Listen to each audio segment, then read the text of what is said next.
Hi friends, today we're going to learn how to do French knots. In this example, I will show you how to do a French knot wrapped once, twice, and 3 times around your needle. I'm using all 6 strands of DMC embroidery floss, and I've got about 18 inches of length threaded on a size 2 embroidery needle. I like to start with a stay stitch. A stay stitch is a small stitch that pins the tail underneath your hoop and fabric at the beginning of your set of stitches. It works really well if you can cover up that initial stitch with other stitches, and French knots are perfect for this kind of technique. I have an entire video explaining how to do the stay stitch that's linked here. Alright, so now that we're ready, we're going to bring the thread up from the back and pull the tail over in our left hand and wrap it once around the needle. And we're going to keep that tail in our left hand and press the needle back into the fabric. Keep hold of that tail as you pull the needle and thread all the way through, because that'll make a nice even little knot and prevent you from getting any tangles. So we're going to do that a few more times really quickly here, and it's that same process over and over again. You bring it up from the back, wrap it around once, and then stab that needle through, holding on to the tail until it's all the way through.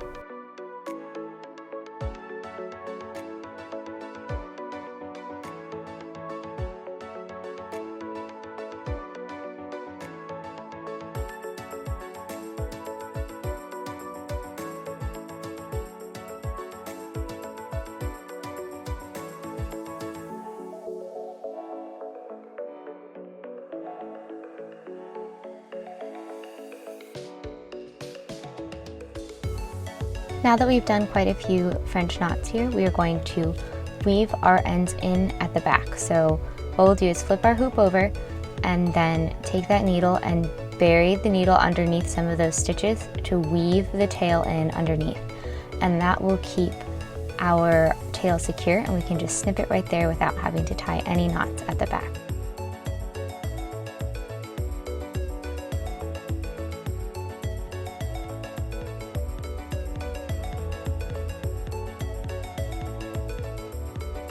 For this next example, we are going to do 2 wraps around the needle. I've started with a stay stitch again, and then you wrap it twice, just like we did the first time, but with an extra wrap. And we repeat that same process and pull it all the way through until it makes a little knot.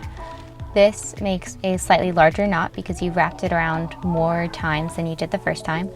And this is the style of knot that is the default for me. I always default to 2 wraps unless I have some reason to make them smaller or larger.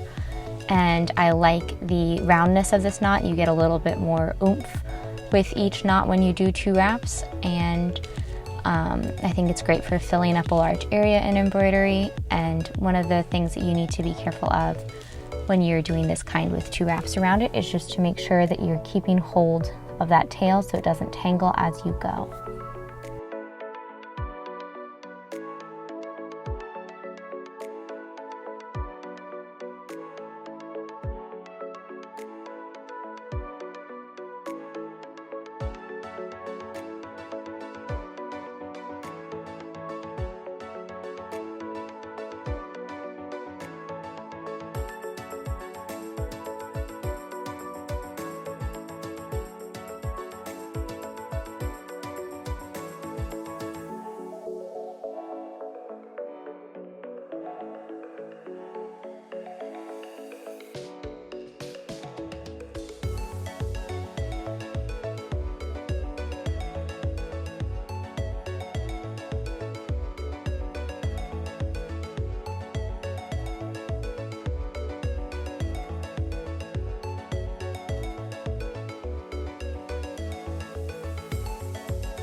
And lastly, we will be doing a French knot with 3 wraps around the needle.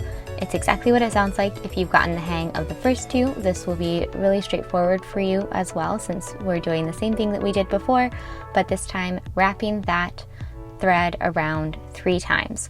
This one can be a little trickier because you tend to end up with a taller pile, basically, of those wraps before you twist it in, so you need to be really careful not to tangle it or anything like that.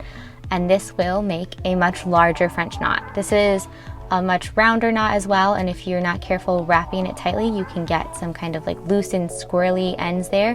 So make sure that you wrap them very taut, and well, not too taut because you want to be able to stitch still, but you want it to be a decent amount of tension.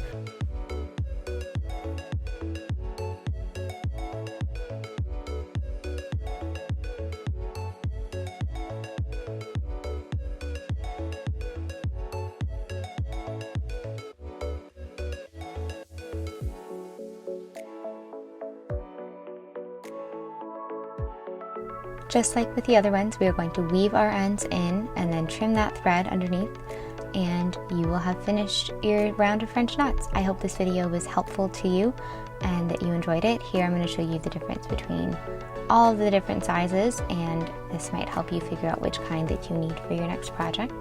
And if you found this helpful, don't forget to like and subscribe.